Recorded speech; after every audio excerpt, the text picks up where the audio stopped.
여러분 편안하시죠?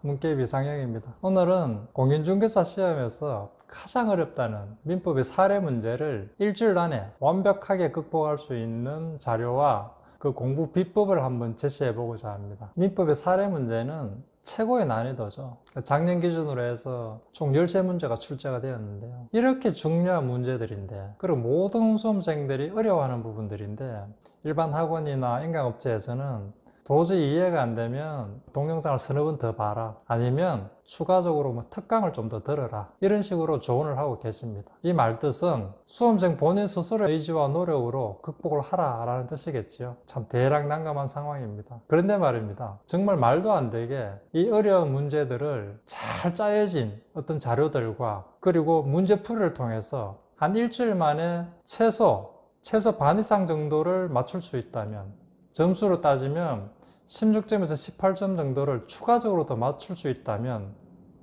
여러분들 어떻겠습니까? 문깨비에서는 최근 15년간의 데이터를 바탕으로 해서 만든 획기적인 자료와 문제풀이를 통해서 사례 문제를 조금 더 쉽게 접근할 수 있도록 준비를 했습니다. 당연히 여러분에게 소개하기 전에 충분한 검증을 거쳤고 그 결과가 탁월했기 때문에 여러분들에게 소개하게 되었습니다. 그러면 제일 먼저 이 사례 문제가 왜 그렇게 어려운지 그 만드는 과정을 한번 살펴보고, 그 과정에서 좀 더 쉽게 공부할 수 있는 방법들을 여러분하고 같이 한번 찾아보도록 하겠습니다. 사례 문제를 만드는 과정은 3단계로 진행이 됩니다. 첫 번째는 우선 개념을 정하고 그 개념들의 문제를 만들기 위해서 5개의 법조문을 구성을 합니다. 두 번째는 그 5개 구성된 법조문들을 수험생들이 제대로 이해하고 있는지를 알아보기 위해서 좀 변형시키고 각색을 합니다. 세 번째는 그 각색된 지문 위에 현실에서의 사례를 반영하기 위해서 가벌병정이라는 사람들을 대입시켜서 문제를 완성을 시킵니다. 이처럼 일반적인 서술형 문제에서 현실에서의 사례를 덧붙여 놓았기 때문에 당연히 어렵고 더 헷갈리게 마련이죠. 그러면 이 과정에서 사례 문제를 조금 더 쉽게 접근할 수 있는 한 2개의 방법을 찾을 수 있을 듯 합니다. 첫 번째는 가벌병정이 더 씌워진 이 지문들을 단순히 옳고 그름을 묻는 일반적인 서술형 지문으로 인지를 할 수 있다면, 그런 연습을 할 수 있다면 조금 더 쉽게 접근할 수 있겠죠. 즉 3단계를 2단계 지문으로 인지를 하는 연습을 하면 됩니다. 자, 두 번째는 지금까지 나온 모든 사례의 지문들을 일목요연하게 정리를 해서 그 사례에 대해서 충분히 암기를 하고 이해를 하면 쉽게 기계처럼 문제를 맞출 수 있겠죠. 이 2가지의 방법론으로 문깨비가 준비한 자료들을 한번 보겠습니다. 보시는 이 자료는 민법 전 단원에 대해서 나온 사례 개념들을 전부 분석한 리스트입니다.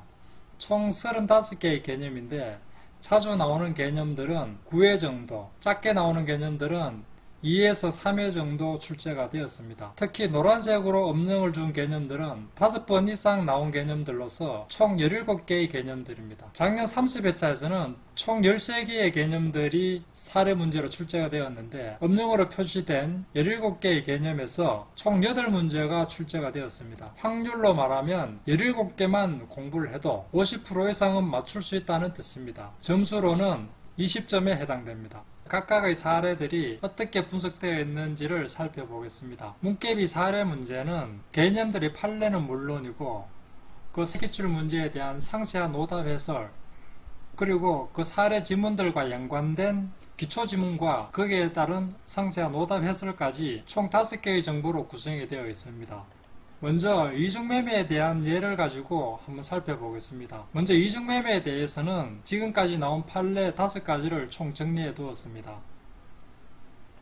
그리고 이중매매는 현재까지 총 6번에 대해서 출제가 되었는데요. 전체 구성을 한번 살펴보겠습니다. 28회차, 26회차, 25회차 등 총 6번이 출제가 되었습니다. 그리고 각 회차별로 옳은 지문 5개, 틀린 지문 5개, 그리고 그게 해석들이 촘촘히 정리되어 있습니다. 지금까지 보신 이 정도 자료만 해도 일반 학원에서 제공해주는 자료보다는 좀 더 친절하지만 지금부터는 조금 더 집중해 주시기 바랍니다. 사례 문제와 연관된 기초지문 분석입니다. 위에 있는 가벌병정이 더 씌워진 이 사례 지문들이 아래에 있는 서술형 지문들과 어떤 연관성이 있는지, 그래서 사례 문제들이 어떻게 서술형 문제로 인식되어서 쉽게 문제를 풀 수 있는지를 보여드리겠습니다. 휴대폰으로 보시는 분들이 잘 보이시지 않을 것 같아서 약간 편집해서 보여드리겠습니다. 26회차 이중매매에 대한 2번 지문으로 예를 한번 들어보겠습니다. 특별한 사정이 없는 한 어른 최고 없이도 갑과의 계약을 해지할 수 있다라는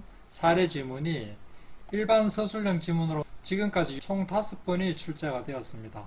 그 내용을 보면 29회차는 매도인의 책임 있는 사유로 이행불능이 되면 매수인은 최고 없이 계약을 해지할 수 있다라고 나왔고, 21회차는 갑이 병소의 토지임을 알고서도 갑으로부터 그 토지를 매수하였으나 갑의 귀책 사유로 소유권 이전이 불가능하게 된 경우 어른 최고 없이 해지할 수 있다라고 나왔습니다. 그리고 20회차는 채무자의 책임 있는 사유로 채무의 이행이 불능으로 된 경우 채권자는 최고 없이 계약을 해지할 수 있다라고 나왔습니다. 이처럼 같은 또는 유사한 또는 연관된 표현인데 갑을병정만 대입시키면 많이 헷갈립니다. 그러나 이 문제를 쉽게 서술형으로 전환을 해서 공부를 하면 누구나 사례 문제를 서술형처럼 쉽게 맞출 수 있을 것입니다. 실제로 사례 문제를 다 포기하신 40점 내외 나오시는 분들이 이 방법으로 65점이 최근에 나왔습니다. 60점 나오시는 분들이 75점이 나왔습니다. 너무 신기하지 않으십니까? 지문에 이어서 문제로 다시 한번 살펴보겠습니다. 지금 보시는 이 문제는 26회차에 이중매매와 관련된 실제로 출제된 사례 문제입니다. 좌측에 보이는 1번에서 5번까지는 사례 지문들이고 우측에 보이는 1번에서 5번은 사례 지문에서 갑을병정을 뺀 일반적인 서술형 문제로 전환해 놓았습니다. 보시다시피 각각의 지문들이 그게 똑같은 뜻이거나 유사한 뜻이라는 게 한눈에 보이실 겁니다. 자, 그러면 이 우측에 있는 이 일반적인 서술형 지문들 중에 여러분들이 눈에 익지 않거나 어렵게 느껴지는 지문이 있었습니까? 아마도 아무도 없을 겁니다. 그러면 왜 이렇게 평이하고 쉬운 지문들이 갑을병정만 대입이 되면 어렵게 느껴질까요? 아마도 그거는 일반적인 서술형 지문들이 사례 지문으로 전환이 될 때 똑같은 뜻이라는, 유사한 뜻이라는 생각의 전환이 원활하게 일어나지 않기 때문이라고 문개비는 판단합니다. 아마도 그 이유는 지금까지 시장에서의 학습법이 그러한 공부법과 자료를 제공해 주지 않았기 때문입니다. 그래서 문개비에서 이러한 발상의 전환, 생각의 전환이 일어날 수 있도록 충분한 자료와 공부법을 제공하고자 합니다.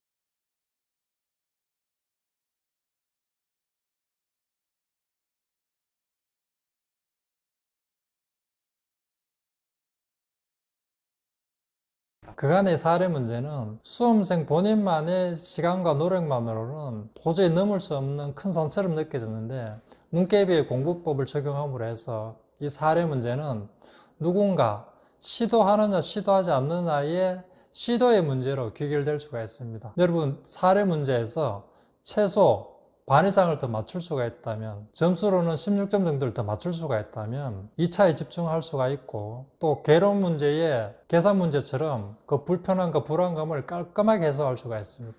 문개비를 믿고 단 7일간만 이 부분에 투자를 한번 해보십시오. 문개비에서는 여러분들의 합격을 위해서 늘 최선을 다하겠습니다. 감사합니다.